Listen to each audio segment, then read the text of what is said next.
Hi guys, welcome back to my channel. ఈరోజు వీడియోలో వచ్చేసి మనం లాస్ట్ వీడియోలో ఇమేజెస్ ఎలా లిస్ట్ చేయాలి ప్లస్ కంటైనర్స్ ఎలా లిస్ట్ చేయాలో చూసాం కదా. అక్కడ ఇమేజెస్ లిస్ట్ చేసిన తర్వాత చాలా ఇమేజెస్ ఉన్నాయి కదా, అవి అట్ ఏ టైమ్ ఎలా డిలీట్ చేయాలి అనేసి మనము ఈ వీడియోలో అనేది తెలుసుకున్నాం. ఫస్ట్ కంటైనర్స్ని మనం రిమూవ్ చేస్తాం. కంటైనర్ రిమూవ్ చేయాలంటే ఫస్ట్ సింటాక్స్ వచ్చేసి docker remove RM hyphen forcefully, అంటే రన్నింగ్ కంటైనర్స్ కొన్ని ఉన్నాయి కాబట్టి ఫోర్స్ఫుల్గా మనం రిమూవ్ చేస్తాం అనమాట. అన్నీ ఒకటిసారి చేయాలంటే మనం కంటైనర్ ఐడి ఇవ్వాలి కదా. అందుకోసం నేను ఏం చేస్తానంటే కంటైనర్ పిఎస్ ఐఫన్ ఏక్యూ అంటే all IDs with including up and exited అవి వచ్చేస్తాయి. అప్పుడు డిలీట్ అయిపోతుంది టోటల్. ఇప్పుడు డాకర్ పిఎస్ కమాండ్ మనం రన్ చేస్తే కనుక మొత్తం డిలీట్ అయిపోయింటాయి.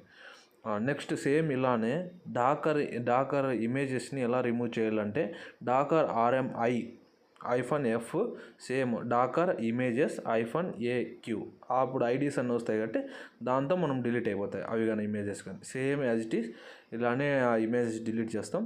ఇప్పుడు ఒకవేళ మనము డాకర్ కంటైనర్లో ఏవైతే అప్లో ఉన్నాయో ఒక్కటి మనం లిస్ట్ చేయాలంటే డాకర్ పిఎస్ ఐఫన్ క్యూ అంటే మనకి which are running it will list అనేది ఒకటి వస్తాయి. ఓకే, ఇక్కడ డాకర్ ఇమేజెస్ మనకి ఎంటీనే ఉన్నాయి. డాకర్ పిఎస్లో కానీ మనకి కంటైనర్స్ కానీ ఎంటీనే ఉన్నాయి. సో ఈరోజు ఈ వీడియోలో వచ్చేసి మనము ఎలా డిలీట్ చేసామని తెలుసుకున్నాము. సో నెక్స్ట్ వీడియోలో కలుద్దాం. Until then bye. Thank you for watching. Thank you.